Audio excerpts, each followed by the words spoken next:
ಮಾತೃ ಸ್ವರೂಪಿ ಚೆನ್ನಮ್ಮನವರು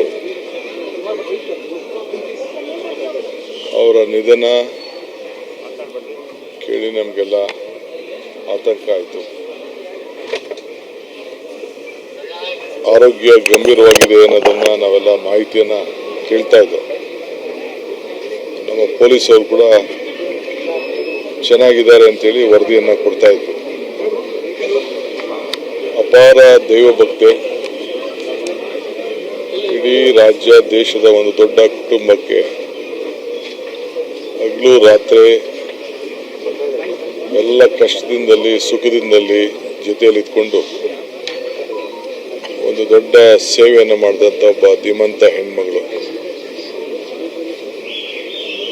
ನಾವ್ಯಾರು ಶಾಶ್ವತವಾಗಿ ಇರ್ಲಿಕ್ಕಾಗುವುದಿಲ್ಲ.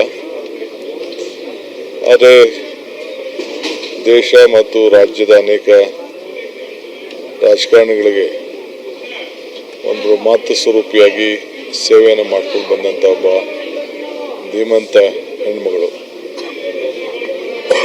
ದೇವೇಗೌಡರು ಮತ್ತು ಅವರ ಎಲ್ಲ ಮಕ್ಕಳ ಅವರ ಕುಟುಂಬದ ಯಶಸ್ಸಿಗೆ ಅನೇಕ ತ್ಯಾಗಗಳನ್ನು ಮಾಡಿದಂಥ ಒಬ್ಬ ಧೀಮಂತ ಹೆಣ್ಮಗಳನ್ನು ನಾವು ಇವತ್ತು ಕಳ್ಕೊಂಡಿದ್ದೇವೆ. ಕರ್ನಾಟಕ ಸರ್ಕಾರ ಅವರಿಗೆ ಸರ್ಕಾರದ ಗೌರವದೊಂದಿಗೆ ಅವರಿಗೆ ಅಂತಿಮ ನಮನವನ್ನು ಕೊಡಬೇಕು ಅಂತೇಳಿ ನಾನು ತೀರ್ಮಾನವನ್ನು ಮಾಡಿದ್ದೇನೆ. ನಾಳೆ ಕ್ಯಾಬಿನೆಟ್ ಕೂಡ ಕರೆದಿದ್ದೇನೆ. ಅಲ್ಲೂ ಕೂಡ ಅವರಿಗೆ ಸಂತಾಪ ಸೂಚನೆಯನ್ನು ವ್ಯಕ್ತಪಡಿಸುವಂಥ ಕೆಲಸವನ್ನು ಮಾಡ್ತೇನೆ. ಮುಂದಿನ ಏನು ಸೋಮವಾರ ನಾನು ಗೌಡ್ರ ಹತ್ರ ಮಾತಾಡಿದೆ. ಅವರು ನಾಳಿದ್ದು ಅಂತ್ಯಕ್ರಿಯೆಯನ್ನು ಇಟ್ಕೊಳ್ಳೋಣ ಅಂತೇಳಿ ತಿಳಿಸಿದ್ದಾರೆ. ಹಾಸನ ಜಿಲ್ಲೆಯಲ್ಲೇ ಅಲ್ಲೂ ಕೂಡ ನಾವೆಲ್ಲ ಭಾಗವಹಿಸ್ತೇವೆ.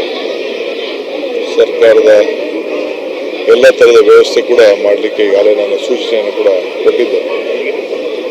ಒಬ್ಬ ದೇಶದ ಪ್ರಧಾನಮಂತ್ರಿಯ ಧರ್ಮಪತ್ನಿ, ಮಾಜಿ ಪ್ರಧಾನಮಂತ್ರಿ ಧರ್ಮಪತ್ನಿ, ಒಬ್ಬ ಹಿರಿಯ ರಾಜಕಾರಣಿಗಳ ಕುಟುಂಬ, ಕೇಂದ್ರ ಸಚಿವರ ತಾಯಿ, ಇವೆಲ್ಲ ಗಮನದಲ್ಲಿಟ್ಕೊಂಡು ನಾವು ಸರ್ಕಾರದ ಗೌರವ ಕೊಡಬೇಕು ಅನ್ನೋದನ್ನು ತೀರ್ಮಾನವನ್ನು ಮಾಡಿದ್ದೇವೆ.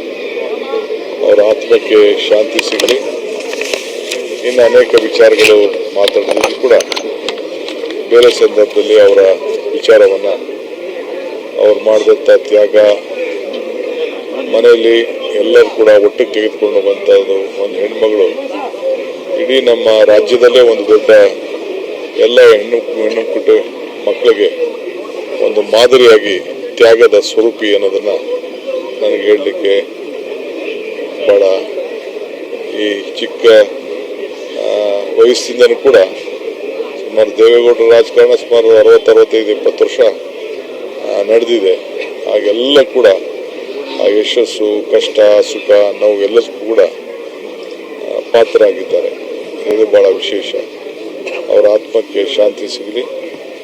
ಅವರೆಲ್ಲ ಬಂಧುಗಳು, ಕುಟುಂಬದ ಎಲ್ಲ ಸದಸ್ಯರು ಕೂಡ ಅವರು ಕಳ್ಕೊಂಡಂಥ ಶಕ್ತಿ ಸಿಗಲಿ ಅಂತೇಳಿ ಭಗವಂತನಲ್ಲಿ ನಾನು ಪ್ರಾರ್ಥನೆ ಮಾಡ್ತೇನೆ.